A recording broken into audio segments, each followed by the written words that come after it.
बिस्मिल्लाहिर्रहमानिर्रहीम। My self Mohammad Fakhrullah. Lecture number 6 के साथ आपको मैं खुशामदीद कहता हूँ। इसमें हम यूनिट नंबर 1 हम ऑलरेडी डिस्कस कर रहे हैं। सबसे पहले हम एक थ्योरम करेंगे 1.5.6 थ्योरम ऑन पेज 23 और उसके साथ की एक डिडक्शन है पेज नंबर 24 पे। इसी तरह एग्जांपल नंबर 5 है पेज नंबर 24 पे और 1.5.8 theorem on page 25, example number 6 and 7 page number 26 और exercise 1.3 question number 3 and 4 page number 27 पे। ये सब इस लेक्चर में हम डिस्कस करेंगे। पेज नंबर 23 पे है हमारे पास बहुत इंपॉर्टेंट रिजल्ट है। Limit x tend to 0 ax minus 1 over x जो है log e a के बराबर होता है और इसी तरह log a के बराबर लिख सकते हैं क्योंकि जो log log ऑफ e होता है, बेस e होता है, वो नेचुरल log ln के बराबर होता है। तो इस लिहाज से इसको ये भी लिख सकते हैं, यानी इस तरह भी प्रूव आ सकता है और इस तरह भी आ सकता है। तो ये लेफ्ट हैंड साइड हम ले रहे हैं लिमिट x टेंड टू 0। इसको करने से पहले आप जरा इस पे गौर कर लेंगे एक्सपोनेंशियल शेप क्या होती है। यानी आप किसी वैल्यू को पावर में लिख देते हैं 3 का स्क्वायर इज इक्वल टू 9, तो ये क्या है, एक्सपोनेंशियल शेप है। और इसी फॉर्म को अगर लॉगरिथमिक में चेंज करना है तो इस तरह चेंज किया जाता है। जो पावर है वो शुरू में यानी बराबर के सामने आ जाती है और जो 3 है वो बेस में आ जाता है और 9 जो है वो इधर आ जाता है। तो इन दोनों फॉर्म्स को चेंज करना आपको आना चाहिए एक्सपोनेंशियल से लॉगरिथमिक। तो इस क्वेश्चन में ये चीज यूज होगी। तो अभी हम कुछ चीजें लेट कर रहे हैं।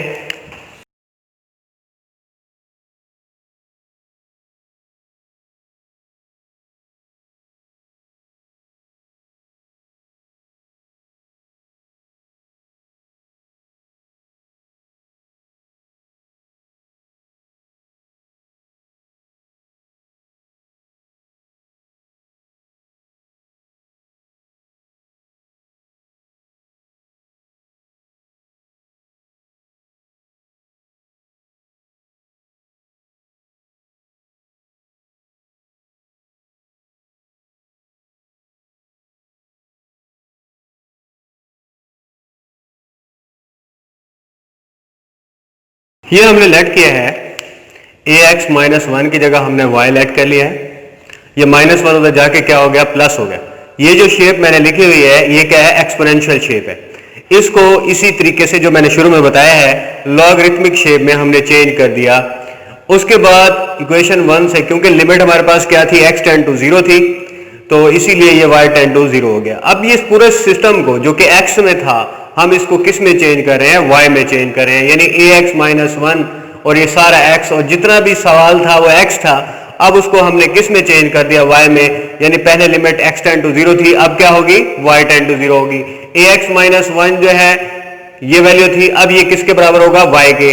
और x जो है ये किसके बराबर होगा, log a y प्लस 1 के बराबर। तो इस तरह अब इस जो गिवन क्वेश्चन है, जो गिवन लेफ्ट हैंड साइड है, उसमें ये 3 चेंजेस लाएंगे।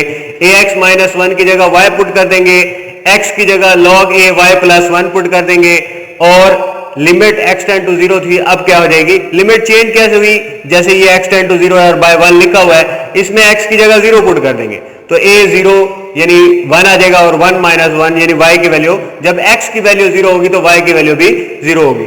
अब ये जो फॉर्मेट है क्वेश्चन का ये अब चेंज हो चुका है, अब x से y में चेंज हो चुका है। तो चेंज क्या हुआ है, इसमें नया फॉर्मेट, इसी फॉर्मेट को लिख रहे हैं। नया फॉर्मेट क्या है, लिमिट y टेंड टू 0 यानी x की जगह y आ गया, ax माइनस 1 की जगह क्या आ जाएगा, y आ जाएगा, जैसा कि हमने यहां लिखा है ax माइनस 1 की जगह y, और जो नीचे x लिखा हुआ है इसकी जगह क्या आ जाएगा, log a 1 प्लस वाई या y प्लस 1 एक ही बात है। नेक्स्ट देखें,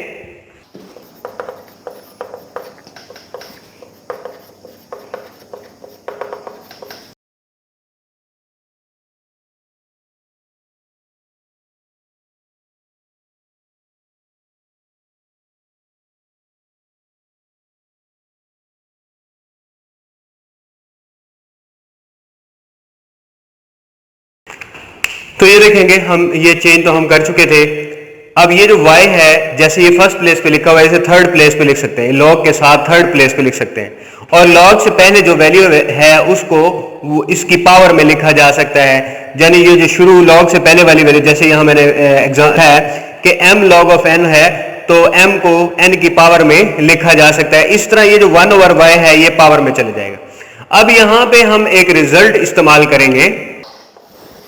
रिजल्ट हमारे पास है कि अगर हमारे पास, यहां पे मैं लिख देता हूं,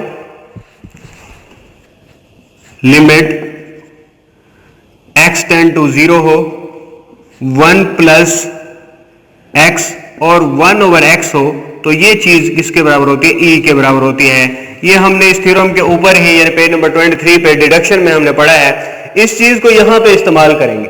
तो इस तरह ये जो log a है, ये वाली सारी वैल्यू लिमिट समेत ये किसके बराबर हो जाएगी? e के बराबर। तो हमारे पास ये आ जाएगा 1 log a और ये किसके बराबर हो जाएगा? e के बराबर हो जाएगा। ये जो सारी चीज है ये किसके बराबर हो जाएगी? e लिमिट समेत। लिमिट भी खत्म हो गई। अब जब इस log को ऊपर की तरफ ले जाएंगे तो इसकी बेसिस चेंज हो जाएंगी, यानी a e था तो अब क्या हो जाएगा? a e a हो जाएगा। log के थ्योरम्स की मदद से है। और log e जो है वो नेचुरल log ln के बराबर होता है a, तो ये हमारे पास क्या आ जाएगा?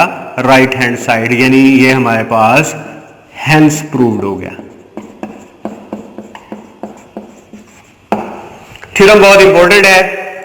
आपको कोई बात इस थ्योरम में समझ ना आई हो तो आप व्हाट्सएप पे मैसेज कर सकते हैं। पेज नंबर 24 पे डिडक्शन है हमारे पास। डिडक्शन क्या होती है? किसी भी रिजल्ट से जो रिजल्ट एक और रिजल्ट निकाला जाता है, यानी एक थ्योरम को जब हम प्रूफ करते हैं उस थ्योरम में से कोई और रिजल्ट जो एवेल्युएट होता है उसको डिडक्शन कहा जाता है।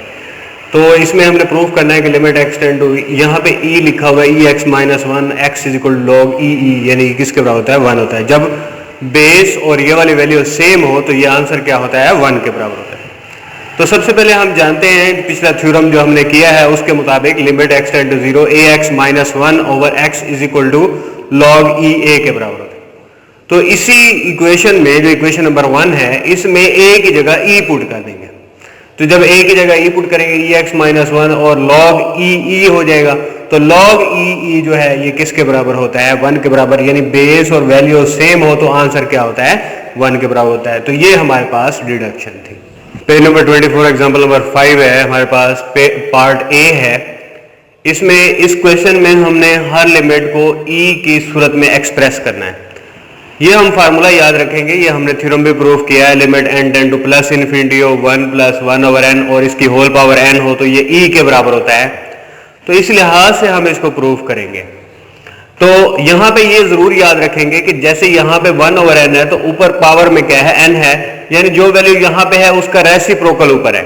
फॉर एग्जांपल अगर यहां पे 3/n है तो अगर हम इसको ऊपर वाली पावर को n/3 बना दें, यानी 3/n का रेसिप्रोकल क्या हो गया? n/3 बना दें, तो फिर हम इसे e की सूरत में एक्सप्रेस कर सकते हैं। फार्मूला को आप इस तरह याद रखें कि यहां पे जो वैल्यू है उसका रेसिप्रोकल ऊपर होना चाहिए, तो तब ये e के बराबर होता है। तो इस लिहाज से देखें 3/n का रेसिप्रोकल क्या हो जाएगा? n/3। उस लिहाज से हम इसको प्रूव करेंगे। तो सॉल्यूशन देखें इसका।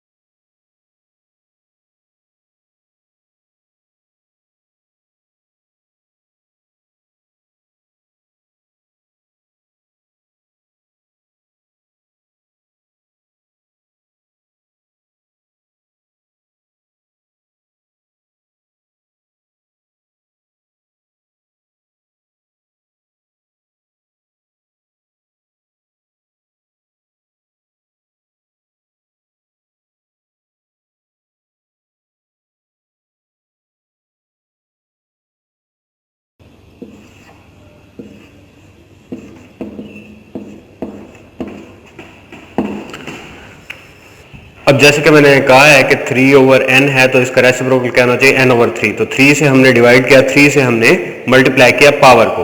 3 जब अंदर मल्टीप्लाई है 6n/3 हो गया। 6 हमारे पास एक्स्ट्रा है, हमें चाहिए n/3। 3/n का रेसिप्रोकल n/3 होता है। इस लिहाज से हमें क्या चाहिए? n/3 चाहिए। तो 6 को हम बाहर निकाल देंगे, क्योंकि हमारे पास जो पावर्स हैं वापस में क्या होती है, मल्टीप्लाई होती हैं। इसे 6n/3 भी लिख सकते हैं और n/3 की पावर 6 भी लिख सकते हैं। तो ये सारी चीज जो है ये किसके बराबर हो जाएगी, e के बराबर हो जाएगी इस फार्मूला के मुताबिक। तो e की पावर 6 हमारे पास आंसर आ जाएगा। एग्जाम्पल नंबर 5 का बी पार्ट है, लिमिट है 10 to 0 1 + 2h की होल पावर 1/h जो है इसको हमने e की पावर में एक्सप्रेस करना है, e की सूरत में एक्सप्रेस करना है। जो हमारे पास गिवन थ्योरम है या गिवन रिजल्ट है वो limit x tend to 0 1 + x और 1/x किसके बराबर होता है, e के बराबर होता है। तो इसी की मदद से हम करेंगे। इसको याद इस तरह रखेंगे, जो वैल्यू यहाँ पे है उसका रेसिप्रोकल ऊपर है। जैसे यहाँ पे 2h है तो ऊपर भी क्या होना चाहिए, 1/2h होना चाहिए। 2h लाने के लिए हम 2 से डिवाइड करेंगे और 2 से मल्टीप्लाई करेंगे। अब इसका सोल्यूशन देखें।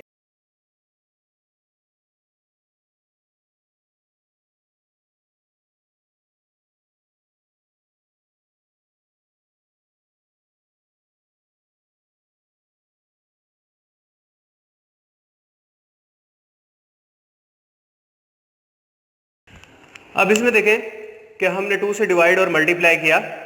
2h इसका रेसिप्रोकल 1/2h, जो हमें 2 रिक्वायर था, जो हमें रिजल्ट रिक्वायर था वो हमने अंदर बना लिया, जो एक्स्ट्रा 2 था हमने इसे होल पावर बना दिया। अब ये जो सारी वैल्यू है इस रिजल्ट के मुताबिक ये किसके बराबर हो जाएगी, e स्क्वायर हमारे पास क्या आ जाएगा, आंसर आ जाएगा। बहुत इंपॉर्टेंट थ्योरम है। If theta is measured in radian then limit theta tend to 0 sin θ/θ is equal to 1। ये हमने प्रूफ करना है। इसमें take a unit circle. Unit circle वो होता है जिसका रेडियस क्या हो, 1 हो। हम सबसे पहले यूनिट सर्कल लेंगे और इसका सेंट्रल एंगल क्या है, थीटा है। अगर रेडियस 1 है, यूनिट सर्कल मतलब यही होता है, रेडियस 1 है तो OA यानी यहां से लेकर यहां तक ये रेडियस होता है और यहां से लेकर यहां तक ये भी क्या होता है, रेडियस होता है। तो दोनों वैल्यूज क्या हो जाएंगी, 1 के बराबर हो जाएंगी। फिगर बिल्कुल इसी तरह बनाएंगे। हमारे पास एक राइट ट्राइंगल, बड़ी राइट ट्राइंगल है और एक इसके अंदर छोटी राइट ट्राइंगल है। इसी तरह ये एक ऑब्लिक ट्राइंगल है OAB और इसी तरह यहाँ पे एक सेक्टर है OAB। इस फिगर को देखते हुए ये सेंटेंस लिखा गया और यही सेंटेंस सारा क्वेश्चन है। इस सेंटेंस में हमने ये बताया है कि ये जो ट्राइंगल ऑब्लिक ट्राइंगल है जो कि यहाँ OA और B यानी इस तिरछी लाइन से जाके B से मिलती है, ये पूरी ट्राइंगल दरमियान वाली लाइन को छोड़कर ये जो पूरी ट्राइंगल है इसका एरिया लेस है एरिया ऑफ सेक्टर से। और सेक्टर क्या है, OAB। ये गुलाई में जो लाइन मिल रही है ये लाइन जो है ये सेक्टर की है, जो सीधी लाइन है वो ट्राइंगल की है और जो हमारे पास गोलाई वाली लाइन है ये हमारे पास क्या है, गोलाई वाली लाइन हमारे पास क्या है, सेक्टर है। तो इस लिहाज से हमारे पास area of triangle OAB is less than area of sector OAB is less than area of triangle OAD। OAD क्या है, OAD ये बड़ी ट्राइंगल जो बन रही है इसका एरिया जो है वो सबसे बड़ा है। इसका एरिया इससे लेस है, इसका एरिया इससे लेस है। फिगर से हमने ये बताया। एरिया ऑफ ट्राइंगल का फार्मूला यहाँ पे लिखा हुआ है हाफ बेस इंटू परपेंडिकुलर। इसी तरह एरिया ऑफ सेक्टर का फार्मूला लिखा हुआ है हाफ r² थीटा। ये दोनों फार्मूले हम इसमें यूज करेंगे। अब जैसे ट्राइंगल OAB की बात हो रही है, OAB की बात हो रही है, तो इसमें बेस जो है वो OA है। ये वाली नीचे वाली जो साइड है ये क्या है, बेस है OA और परपेंडिकुलर क्या है, BC है। ये जो BC वैल्यू है ये हमारे पास क्या है, परपेंडिकुलर है। इसी तरह एरिया ऑफ सेक्टर का तो डायरेक्ट ही हमने फार्मूला पुट कर दिया हाफ r² थीटा। इसी तरह बड़ी ट्राइंगल में हाफ OA जो है ये क्या आ जाएगा, बेस फार्मूले के मुताबिक, और फिर क्या होना चाहिए, परपेंडिकुलर। परपेंडिकुलर इसमें क्या है, AD है। उसके बाद यहां पे हमने BC और AD की वैल्यू निकाली हुई है। अब राइट ट्राइंगल OBC ये वाली जो राइट ट्राइंगल है हम जानते हैं साइन थीटा किसके बराबर होता है, परपेंडिकुलर ओवर हाइपोटेन्यूज के बराबर होता है। परपेंडिकुलर BC के बराबर है और हाइपोटेन्यूज OB के बराबर है। यहाँ ट्राइंगल में देख सकते हैं ये BC क्या है, परपेंडिकुलर है और OB क्या है, और OB जो है ये 1 के बराबर है। तो sine theta is equal to क्या आ जाएगा, BC। यहाँ पे BC की जगह साइन थीटा हमने इसलिए पुट किया। इसी लिहाज से बड़ी ट्राइंगल में OAD में, क्योंकि हमें अब वैल्यू AD की चाहिए ये वाली, तो इसीलिए हमने ट्राइंगल ये वाली ली। इस ट्राइंगल में tan थीटा किसके, tan थीटा इसलिए लिया है क्योंकि tan थीटा में परपेंडिकुलर यूज होता है, परपेंडिकुलर की वैल्यू हमें चाहिए थी। और दूसरा बेस जो है वो 1 के बराबर होगा। हाइपोटेन्यूज लेंगे तो इसका हाइपोटेन्यूज OD बनेगा, वो 1 के बराबर नहीं होगा। इस लिहाज से इसको 1 को भी कंसीडर करके ताकि AD की वैल्यू फाइंड कर सके। तो AD की जगह हम क्या पुट कर देंगे, tan थीटा। उसके बाद देखें हाफ साइन थीटा, यहां पे OA की वैल्यू 1 पुट कर दी, हाफ साइन थीटा हो गया हाफ थीटा, और tan थीटा बराबर होता है sign theta over cos theta. सारी इक्वेशन को हाफ साइन थीटा से डिवाइड कर लेंगे, इसको भी हाफ साइन थीटा से, इसको भी हाफ साइन थीटा से, इसको भी, यानी तीनों इनइक्वालिटीज को हाफ साइन थीटा से। इस तरह हमारे पास ये इनइक्वालिटी रह जाएगी।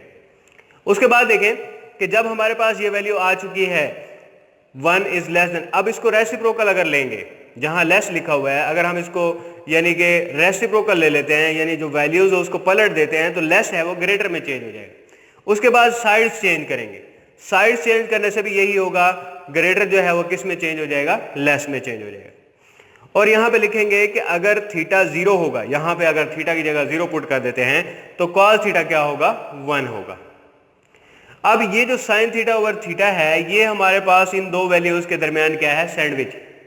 और सैंडविच थ्योरम क्या कहता है, ये सेंटेंस बोल रहा हूं, बड़ा अहम सेंटेंस है, तवज्जो से लेंगे कि एक वैल्यू 1 और किसी नंबर पे अप्रोचिंग टू 1 के बराबर है तो वो वैल्यू भी 1 के बराबर होती है।